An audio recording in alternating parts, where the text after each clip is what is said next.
Hello student, कैसे हैं आप सब। एक बार पुनः सी कोचिंग क्लासेस पर स्वागत है। और क्लास 12 फिजिक्स एनसीईआरटी में आज का टॉपिक है कोणीय वर्ण विक्षेपण, और साथ में हमारा जो दूसरा टॉपिक है वो वर्ण विक्षेपण क्षमता। दोनों चीज़ पर यहाँ पर क्लियर करने वाले हैं। दो दो अंक के दोनों प्रश्न आ जाते हैं, इसलिए आप लोग तैयार रखिएगा। यदि 4 अंक का क्वेश्चन पूछा जाएगा तो दोनों प्रश्न एक साथ पूछ दिए जाते हैं। कोणीय वर्ण विक्षेपण किसे कहते हैं और वर्ण विक्षेपण क्षमता, ठीक है। दोनों पर टिप्पणी लिखने को आ सकता है, तो इसका गणितीय व्याख्या जो भी है कंप्लीट कराऊंगा। वीडियो को अंत तक देखिएगा। चलिए शुरू करते हैं। तो कोणीय वर्ण विक्षेपण के पहले आपको पता होना चाहिए प्यारे बच्चों, क्या वर्ण विक्षेपण। वर्ण विक्षेपण क्या है, जैसे हमारे पास ये दिख रहा है आपको, है ना, एबीसी। एबीसी क्या है, एक प्रिज्म है। इस प्रिज्म में प्रकाश किरण पी क्यू आपतित हो रही है, ठीक है, और अपवर्तन के फलस्वरूप विभिन्न रंगों में विभक्त हो जाती है। तो ये जो विभिन्न रंगों में विभक्त होती है, इसकी जो घटना होती है उसे कहते हैं वर्ण विक्षेपण। यानी जब श्वेत प्रकाश को किसी प्रिज्म में से गुजारा जाता है, तो प्रिज्म में से जब गुजरता है तो अपवर्तन की क्रिया होती है। एक माध्यम से दूसरे माध्यम में जाना अपवर्तन कहलाता है। जब अपवर्तन होता है तो जो श्वेत प्रकाश होता है प्यारे बच्चों, अपने अवयवी रंगों में विभक्त हो जाता है। श्वेत प्रकाश में 7 रंग होते हैं, बैजानी, हपी, नाला, बैगनी, जामुनी, है ना, नीला, हरा और फिर पीला, नारंगी, लाल, ये जो भी होता है प्यारे बच्चों, बैजानी, हपी, नाला। तो आपको 7 रंग, है ना, हमने ट्रिक के माध्यम से पिछली वीडियो में कराया भी था, शायद आप लोग देखे होंगे। वर्ण विक्षेपण क्षमता किसे कहते हैं, इसका मतलब जो भी वर्ण क्रम होता है 7 रंगों का, वो भी बताया था। तो जब श्वेत प्रकाश किसी प्रिज्म में से गुजरता है, श्वेत प्रकाश किसी प्रिज्म में से गुजरता है, तो जो श्वेत प्रकाश होता है अपने अवयवी रंगों में विभक्त हो जाता है, जिसे वर्णक्रम कहते हैं। यानी रंगों की पट्टियों की क्रम को हम वर्णक्रम कहते हैं, और ये जो परिघटना है वर्ण विक्षेपण कहलाता है। अब थोड़ा समझिएगा, हम मानकर चलते हैं कि मान लीजिए 3 रंग है, ये रेड है, येलो है और वी यानी वायलेट है, ठीक है। 3 रंग है, रेड, येलो, वायलेट, यानी लाल, पीला और बैगनी। 3 रंग लेकर चल रहे हैं प्यारे बच्चों। ये 3 रंग हैं, प्रकाश किरणें पी क्यू आपतित होती है, और 3 रंग हमने लाल, पीला और बैगनी लिया है। इनका अलग अलग विचलन भी हमने माना है प्यारे बच्चों। जो आपका विचलन कोण होता है वो हम यहाँ पर मान के चले हैं डेल्टा आर, है ना, डेल्टा वाई और फिर डेल्टा वी। ये हम अलग अलग मान के चले हैं, ठीक है। इसको डेल भी बोलते हैं लोग, डेल्टा भी बोलते हैं, तो आप लोग इसको डेल्टा माने, ठीक है, क्योंकि इसको हम दर्शाते ही हैं डेल से, ठीक है, या डेल्टा। तो हमारे पास एक प्रिज्म है, प्रिज्म से किन्हीं भी हम 2 रंगों को ले लें और उनके बीच के कोण को ले लें। समझ रहे, देखिए कोणीय वर्ण विक्षेपण किसे कहते हैं।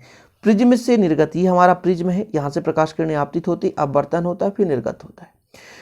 प्रिज्म से निर्गत किन्हीं 2 रंग, कोई भी 2 रंग ले, जैसे रेड और वाई, मतलब यहाँ पर वायलेट ले लें। किन्हीं 2 रंगों के किरणों के बीच जो कोण होता है उसे कहते हैं कोणीय वर्ण विक्षेपण। ये जैसे प्यारे बच्चों, ये कोणीय वर्ण विक्षेपण हो गया, ठीक है। किन्हीं भी 2 रंगों को ले सकते हैं हम, कोई भी 2 रंग लेंगे, उनके बीच जो कोण बनेगा उसे कहेंगे कोणीय वर्ण विक्षेपण। इसे किससे दर्शाते हैं, तो इसे थीटा से दर्शाते हैं, ठीक है।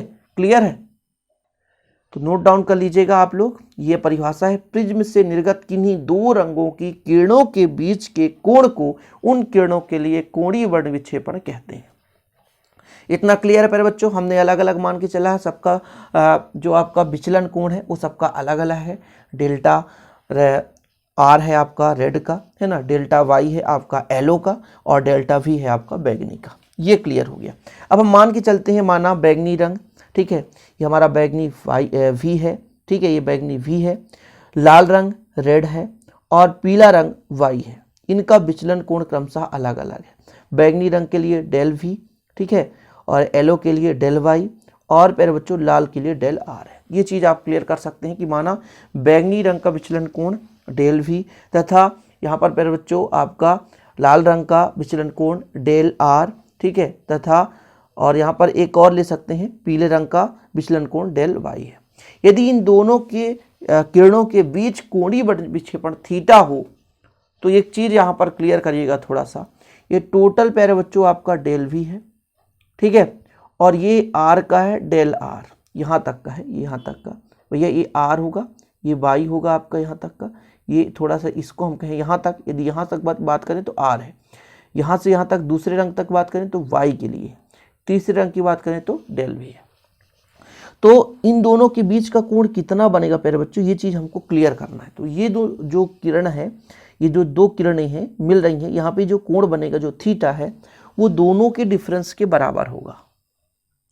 फिर से थोड़ा समझने की कोशिश करेंगे। जैसे मैं यहाँ पर बात करूँ v, तो यहाँ से यहाँ तक लूँगा तो v, ठीक है।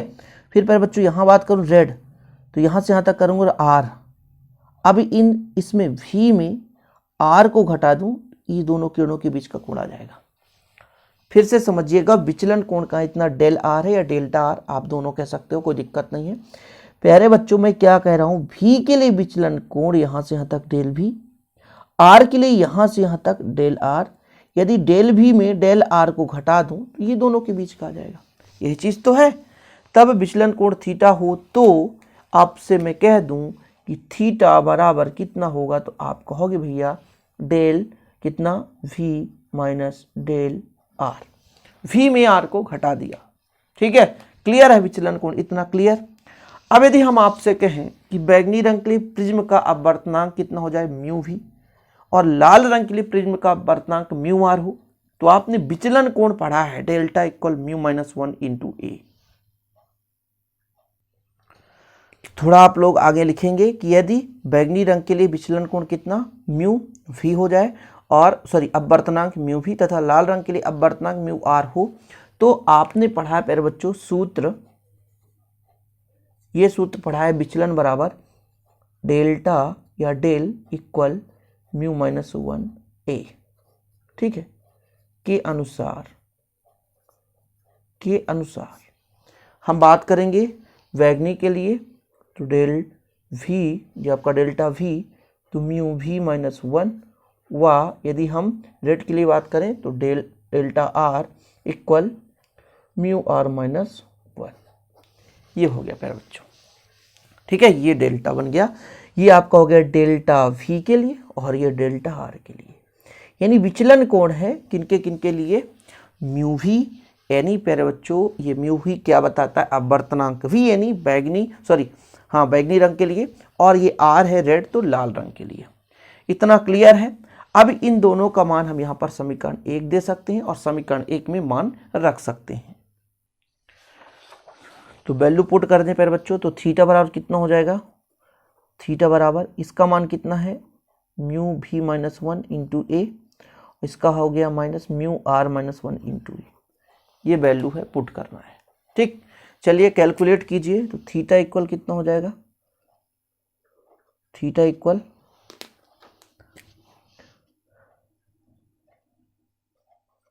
Mu V A minus A, यहाँ पर हो जाएगा mu R A plus A.